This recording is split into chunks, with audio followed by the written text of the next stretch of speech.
As I reflect back over my interview that I did this last week with Miss Fagundes and transcribe it, it allowed me to think more about the questions I asked and some answers that she had given me.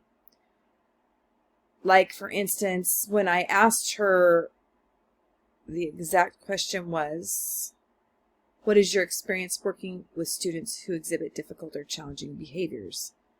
Her comment was, I'd say that I've worked a good 10 years with students with difficult or challenging behaviors with an emphasis on ABA strategies. So I've done lots of data collection, behavior intervention plans, functional behavior analyses, then assisted in coming up with a plan that was appropriate. I trained people on how to appropriately implement plans. I've assisted teachers with implementing visual supports and given PECS trainings. I've actually seen her do this in the classroom, train other staff, and I've seen her actually implement these things. And it is amazing that even after 27 years of being in the field, having someone come in that had such extensive training and working with her on a daily basis allowed me to glean so much information from her. And I can actually step back and say, wow, it really works. I've seen it work now.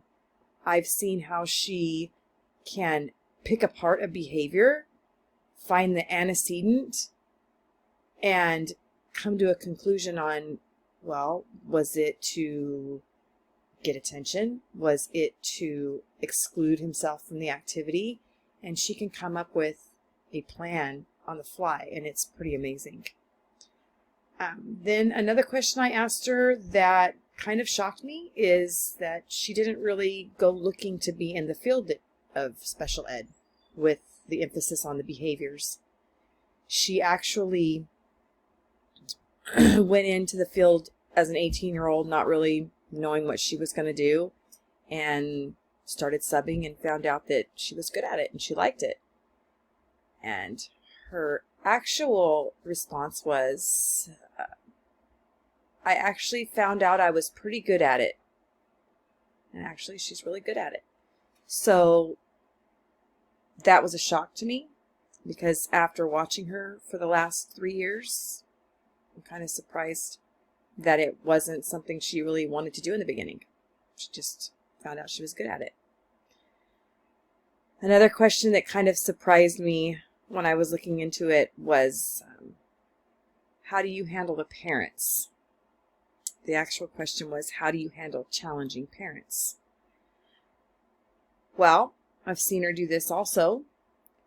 During the first week of school, she's always the first one to make a phone call. She's always the first one to reach out. She is the one that calls the parents just to tell the parents that their students are doing good. She makes sure that if something does occur in the classroom, she calls and tells the parents about it, even if it's not a big deal, so that if something was to come up later on down the road, she can say, well, I called you on this before, and remember we came to this conclusion, so that they always know she's looking out for the best interest of their child. So that is an interesting question that she answered. After interviewing her, some things that I would probably know to avoid, and pitfalls that I hopefully don't fall into because of that, would probably be dealing with a challenging parent.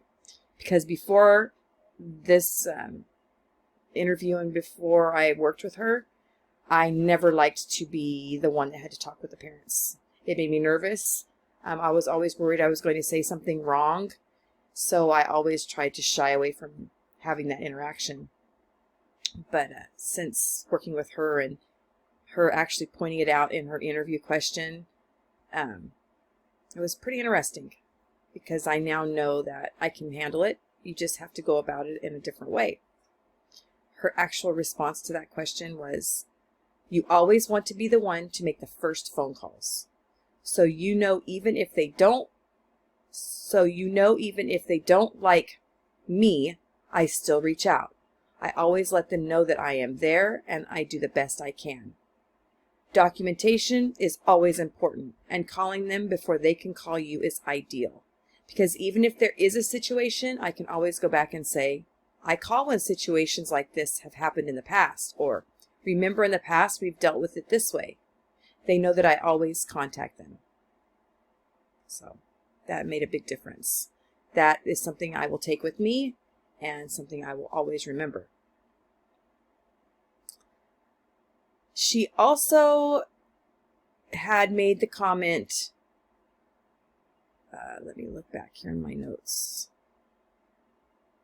about the data and it being skewed. The M&M comment. She made the comment that if a person is not following the intervention, or the student goes over and works with another staff member that is not using prompts, or they are just feeding them M&Ms the whole time, I know that I'm not going to use the data that person gives me because I know it is inaccurate. That is a very good point, and I kind of talked about that in the beginning of my video. She says that if the data is skewed, she knows that she's not going to get consistency in the data, so it's worthless to use. That's a good point. So data is very important, and how they collect it is very important. What did I enjoy or not enjoy?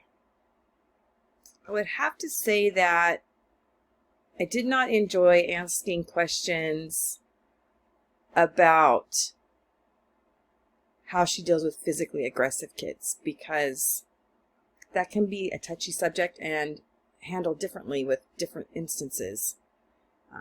Are we talking physically aggressive towards staff, or are we talking physically aggressive towards other students? So I wish that that was something I could have delved into a little deeper. But yeah, that one's one that I always feel like can't really get a accurate answer on unless I have a specific, okay, what would you do if the child went after another child? So that might have been a question I could have asked differently. What mistakes or pitfalls could you now more easily avoid when working with students who exhibit challenging behaviors? What's a pitfall with the challenging behaviors? Give them space. I think that was another thing that she pointed out. She says she would step back first and give them space. Let me find that one too.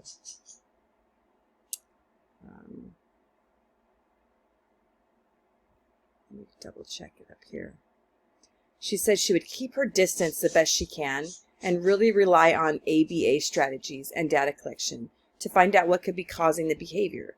I also try to understand my reaction with the student, and is that reaction increasing or decreasing the behavior with the intervention we implement. That is so true. That is something that I feel that if I was to remember that and look at myself and see if what I'm doing could be escalating the behavior, is it my facial expressions, is it the way I'm standing? If I take all those things into account, then perhaps I can